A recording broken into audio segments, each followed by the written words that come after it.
Alrighty, so we are officially live again. So welcome to our first live author reading of the day. I don't want to take up too much time rambling, and you guys are going to see my face enough today as it is. But I'm going to go ahead and step away for a bit and let Jonathan introduce himself, tell you a bit about Fool's Gold, the Dragon Lord's #1, and have him read an excerpt from the novel. So, Jonathan, you have the floor, camera, whatever you have it. You can read. Thanks so much, man. Going to be reading from figuring out my camera. Dragon Lord's Fool's Gold, book 1 of the Dragon Lord series, out by Orbit. There's 3 books in the series, and I like to say that it is about idiots making bad decisions. Primarily set in the land of Condora.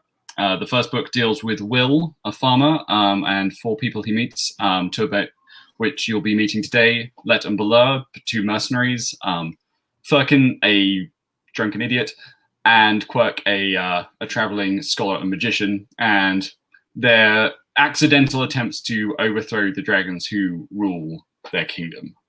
I'm going to read from the second chapter of the book, where you meet Let and Balur for the first time. Shouldn't be any introductions needed beyond that. Just going to get right into it. So, chapter 2, Let and Balur. The problem with adventuring, Let reflected, was that it was a crap way to make money. She wiped sweat from her brow. God's ex mountain pass. One mountain supposed to be cold and snowy? What was she doing sweating her ass off this high up? But she knew the answer to that question, and she didn't like it. Instead, she turned again to the more nebulous arena of finance, specifically how it intersected with her chosen career path. Adventuring had seemed such a good idea when she started out, punching monsters for a living, receiving riches and glory in return. And there really was glory. She knew at least 3 people who had had songs composed about their endeavors. 4 if you counted the ballad of Fairthroat the Man-Whore, but that one didn't end with Fairthroat in possession of all his anatomy, so the glory thing was questionable there. And yet, even assuming you got a song, and that then someone managed to reconcile the sweaty, blood-stained social deviant in front of them with the shining, idealized figure they'd heard songs about, you were still left with the fact that any riches coming your way would be the result of a significant amount of violence and personal harm. And violence and personal harm had a way of spiraling out of control. Very far out of control. Let refused to look back over her shoulder. Instead, she concentrated on the fact that she was ready for a steadier lifestyle. "What about a bakery?" she said out loud. Her traveling companion looked at her for a very long time. Balur was approximately 8 feet tall, lacked any body fat whatsoever, and owned a tail. He was an Analesian, one of the lizard men from the western deserts. His yellow eyes regarded her narrowly from a broad, elongated face. They peered out from between large brown scales, thick and knobbly, like fist-sized stones. "No," he said after a pause. His voice sounded like rocks grinding. He shook his head again, slowly. "No," he said again. The Analesians were a hard people. Let had heard a rumor that their language had 40 onomatopoeias for the noise a man's head made when it was crushed beneath your warhammer. She had never quite managed to find the right time to ask Balur if this was true. "You just say no automatically now," Let objected. "You didn't even think about it." So far, Balur had rejected swordsmithing, blacksmithing, farming, horsebreaking, and exotic dancing as potential career changes. To be fair, Balur's skill set was largely limited to hitting things very hard with a hammer, but that's why the smithing ideas had been so promising. To Let's mind, he was simply being obstinate. "Look," she said, pointing ahead. "See that?" The crest of the mountain pass was finally approaching. Beyond it lay the Condora Valley, fresh and vibrant and fertile. "That's a fresh start. That's a new page in the story of our lives. We can be anything we want to be once we cross that line. Anything." Balur nodded. "Yes," he said. Let's face lit up. Finally, progress. Finally, the thick-skulled oath, "I am wanting to be a mercenary," Balur finished. Let groaned. "Oh, yes," she said, "because that's working out so well." The wind shifted briefly, blowing up the mountain rather than down. For a moment, the smell of smoke and carrion filled her nostrils. She groaned again. Eyes forward, a fresh start, a new beginning. Balur strode on. Then, on the crest, The liminal point, the start of something new. He paused. He held out a thick, four-fingered hand toward Let. I'm not having the hands for baking, he said. I'm having no nimble fingers. You could just knead the dough, Let suggested. Below required a more solution-oriented outlook, in her view. Then she was on the crest of the pass beside him, and the whole of her future was spread out before and below her. The Condora Valley. The sun was low on this early edge of autumn. Its glare was still partly occluded by the mountain peaks around her. It sent flat shafts of light streaking across the trees that flowed down the mountainside below them. Distant, at the valley's floor, the forest broke open into fields, a patchwork of farmland that stitched its way up the valley's far slope until rock and scree took over at the hill's summit. In this light, the slow, sluggish River Con marking the valley's base was transformed into a line of white fire. It was a world to itself, the valley, a microcosm. She could see castles like children's toys, lakes, a swamp, and even something that could conceivably be a volcano. It was all small and perfect from this distance, like a picture painted into a book, nothing spoiled by the proximity of reality. Look at that, Let said again. She pointed. We can be anything we like down there. Balleur shrugged. I'm liking being a mercenary. What about a butcher? Let suggested, a momentary flash of inspiration striking her. You could still kill things if you were a butcher. Cattle. You'd be perfect for it. A swift blow to the skull, each one. Balleur cocked his head to one side. Butchery is being mostly knife work, he said. I do knife work, Let said.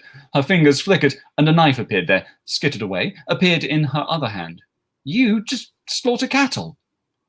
Balleur thought about it more, the slow gearwork of inhuman thinking. Would the cattle be fighting back? He asked eventually. Let had to take a moment for that one. Cattle? She asked, double-checking. Balleur nodded. Would they be being much of a challenge? He said. I'm not wanting to go soft being a butcher. Let blinked once, twice. The question did not go away. Cattle is fucking cows, Balleur, Let clarified for him. They do not fight back. They eat grass, get their heads caved in, and then become delicious meaty snacks. Balleur weighed this. I'm thinking I still prefer being a mercenary, he said after a while. Let resisted the urge to grab Balleur and shake him, though, in fairness, that was mostly because she couldn't really reach his shoulders, or shake him even if she could reach them. Instead, she pulled the heavy bag of gold coins off her waist and thrust it at him. It was the only half-decent thing to come out of the disaster that lay behind them. Look at this, Balleur, she said. This is anything we want it to be. New lives. Better lives. Balleur's eyes narrowed. Is it also being wine and whores? He asked. Let shook her head. You are a foreigner from a far-flung land. You are meant to be exotic and interesting. Balleur shrugged. I'm being 8 foot tall and am possessing odd syntax. That is being interesting. Let considered whether to stab him in the crotch or the eye. She was saved from the agony of indecision by a small, screaming figure abruptly launching itself from a hiding place behind a rock and flinging itself at her. A goblin, she realized. It flew through the air and seized the purse from her hand. Mine! Mine! Mine! It screamed as it landed and tore off down the path away from them, short legs pumping furiously. I got it! I got it! It's mine! The goblin got exactly one additional step farther before Let's dagger caught it in the back of its neck, neatly slipping between two vertebrae and making a mess of its cerebellum. The goblin was dead before it hit the floor. See, said Balleur, you are being a good mercenary. You should be playing to your talents. My talents have caused a lot of human misery, Let said, walking over to the goblin and plucking the knife from its back. The body resisted giving it up. She disliked killing goblins. They were weirdly sticky creatures. She always had to spend forever afterwards cleaning bits of them off her blades. She bent to pick up the purse, only to have it snatched from before her as another goblin hurtled out of its hiding place and took off across the path. Bath's hairy ballsack, she cursed. How many of these bastards are there? Perhaps learning from his slowly cooling companion, this goblin did not scream. He just legged it. Unfortunately, attempting to leg it when you are only 4 foot tall is significantly limited by stride length. Balleur was not similarly restricted. His warhammer descended. The goblin stopped being a small, ugly humanoid and instead became a small, ugly bloodstain. God spit, Balleur, careful of the damn purse. It is being fine. The lizard man rolled yellow eyes behind nictitating membranes. Let sighed heavily. She might as well berate a rock. Instead, she turned her attention to their surroundings. Woods had arisen almost as soon as the path started to descend. A thick tangle of trunks and underscrub. It smelled damp and loamy. Too many hiding places. I hope you spot a pattern developing, she yelled to however many other goblins were left lurking around them. You take the purse, you die messily. Even goblins should be able to understand that sort of equation. Apparently not. A bush rustled. Then the goblin appeared, shrieking like a kettle on the boil. It grabbed the purse and hurtled off, still screaming, all flailing, gangly limbs. Let sighed. This one was faster than the others. His torso was a tiny round ball suspended between long, knobbly legs and arms. Still, it was not faster than her dagger. The blade appeared again in her palm. She took aim. And then goblins felt like rain. They were in the trees, 10, 20, maybe more of them, all screaming, all leaping, all armed with jagged, rusting knives. Let loosed her dagger. It never made it to the one with her purse. Instead, it caught a goblin in the neck as it leapt into the blade's path. The screaming creature was pinned to a tree, went still. God, spit on all of them! Then her sword was out. She cut the legs out from beneath another goblin, even as it tried to land on hers. Balur's warhammer whirled. Bodies impacted against its broad head fast enough that the sounds blurred together. Let leapt into the space it opened. A goblin lunged at her. She turned the blade, slit its throat, but another had circled behind her, lunging for her hamstrings. Balur brought it down his warhammer in a hard, vertical arc. A goblin disappeared beneath its head. Let wondered if the Annalesians would describe the sound as more of a squish or a splat. She caught sight of the goblin running off with her purse. It was 20 yards away now, the distance increasing rapidly. An ugly little head bobbed about on its undersized body. Not a large target. Another dagger appeared in her hand. She breathed slow, cocked her arm. Something hard and sharp impacted against the spiked pauldron protecting her right shoulder. Her arm jerked sideways. The knife flew wide. Cursing, she whipped round. Her sword blade buried itself in a goblin's neck. Blood sprayed. It kicked. Died. Let tried to yank the sword free. It did not come. She shook the blade. The goblin flopped and spasmed, but refused to come loose. He was a corpse puppet on the end of a single, very sharp string. She cursed again. Why in all of the Hallows were goblins always so damn sticky? Two goblins, sensing her slowness with the overburdened blade, circled to either side of her, closed in. Her sword shook. The corpse flopped. She cursed. Then, at the same moment, the goblins leapt. They struck identical poses, great bounding arcs, knives clutched in both hands behind their heads. Let wondered where they had learned the move. It had to have been learned. The symmetry was too perfect. Did goblins run combat drills? If so, they shouldn't. The move told her everything that was about to happen and took half the fun out of combat. She pivoted on one heel, brought the other up and round in a short, sharp circle. She caught one of the goblins in its midriff, and as it flew through the air, its ribs cracked, the angle of its flight changing, becoming shorter and more terminal. It slammed into a nearby tree. The contents of its skull became a red smear. Let had already moved on, using the momentum of her kick to whip her goblin-encased sword around. The second goblin slammed into its dead compatriot, sheathed the protruding sword tip in its gut. It screamed, jerked, and remained firmly lodged on the blade. Oh, God's piss on it! The sword, now effectively a club made of small dying creatures, was too heavy to be practical. Well, 4 more goblins were closing fast. Balur's hammer descended. 1, 2, 3 times. This time, it was definitely more of a squelch sound, Let thought. Balur caught the 4th goblin around the neck with his free hand. He held it aloft. It kicked futilely at the air. Let looked around. The goblin with the purse was gone. She was surrounded by dead and dying bodies. She looked up to the pantheon above. What had she done to piss them off? She said her prayers, paid her dues at temples. What sort of divine comedy had they devised for her? Assholes, all of them. She turned on the dangling goblin, another of her daggers in her hand. The blade was short and bright, catching the sun as she advanced. The goblin was momentarily distracted from Balur's fist on its neck. You, she said, pointing at the spasming creature, you are going to literally spill your guts. And as you do, you are going to tell me everything. Where in the Hallows is my purse?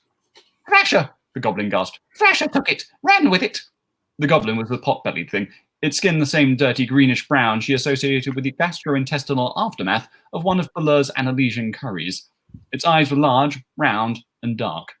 although there was the chance that Blur's squeezing was altering their natural shape.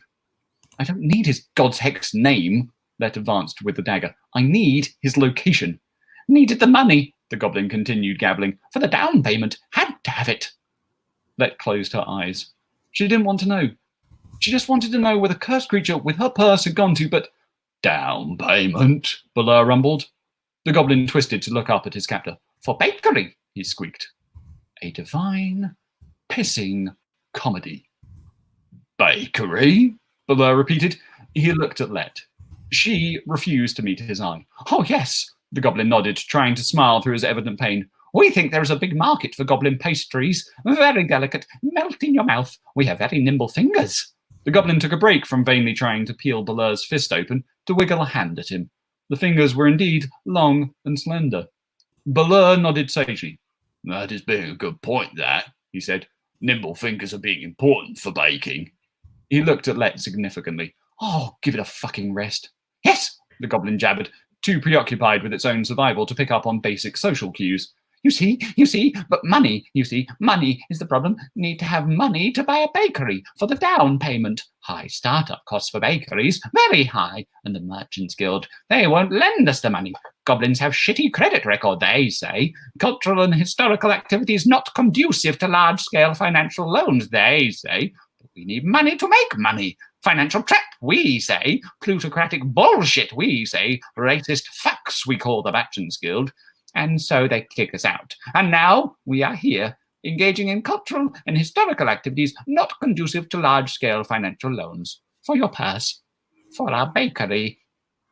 He stared at them wildly, trying to stretch his squished face into a toothy, pitiful smile. Let closed her eyes. Why the hell do I still not know where this horse on Thrasher is? Why do I not know where my fucking purse is? She was shouting. This was her new start, God's piss on it. Her new beginning. The goblin swallowed. He is, he stuttered. He is. He started again. Oh, just get rid of it, Let snapped, her patience finally reaching its breaking point. I'll track the other one down and find my purse myself. She could see the trail of broken branches and matted down grass leading away from the skirmish. It would be an easy enough trail to follow. Blur gave a satisfied nod, and the muscle in its arms bunched.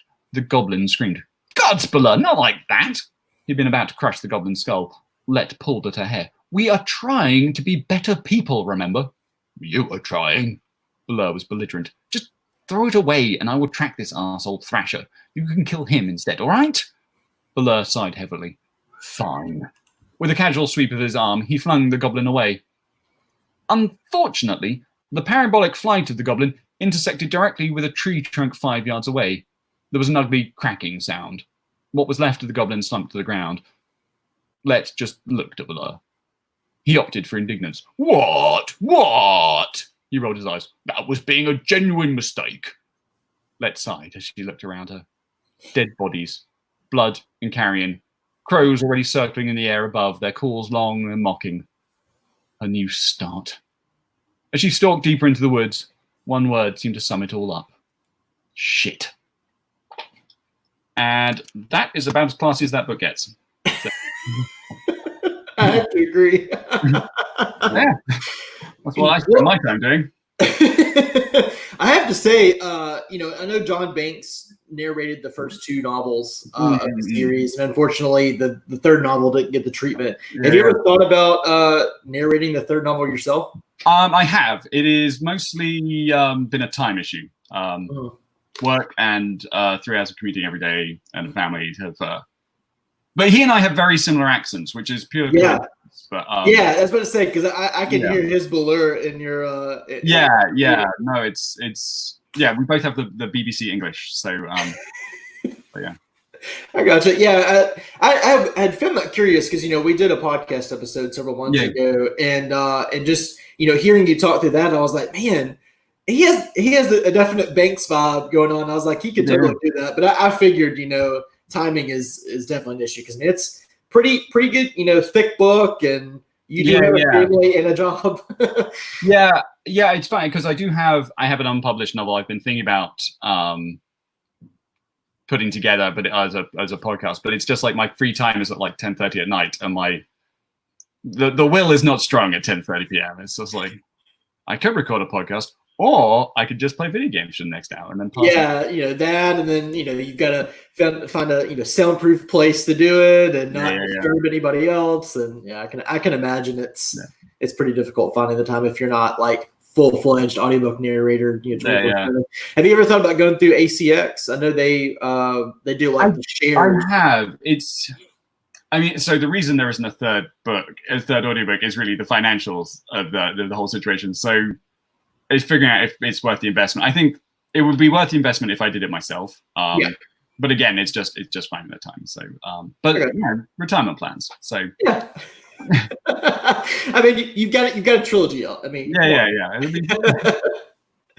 on top of your other previously released novels. So I mean, it's you're not doing too bad. I mean, there's several people that can't even say that they have one novel published. So. I'm keeping myself busy. So. Well, just thank you so much for coming on and taking the time to read. I know you're going to be up again on a panel in a few hours. I've got a break. Yeah, you got to break for a couple I do. So. But thanks again, and everybody that's listening. Yeah, so you can actually put a ebook link for Fool's Gold in the not comments, but I guess the synopsis or whatever of the video. So if you want to go grab a copy, feel free. And then the other two books are there as well. So feel free to check it out if you enjoyed his reading today. And Jonathan, I'll see you in a couple hours. Yeah, thanks so much for having me. Really appreciate it. Thank you. Absolutely.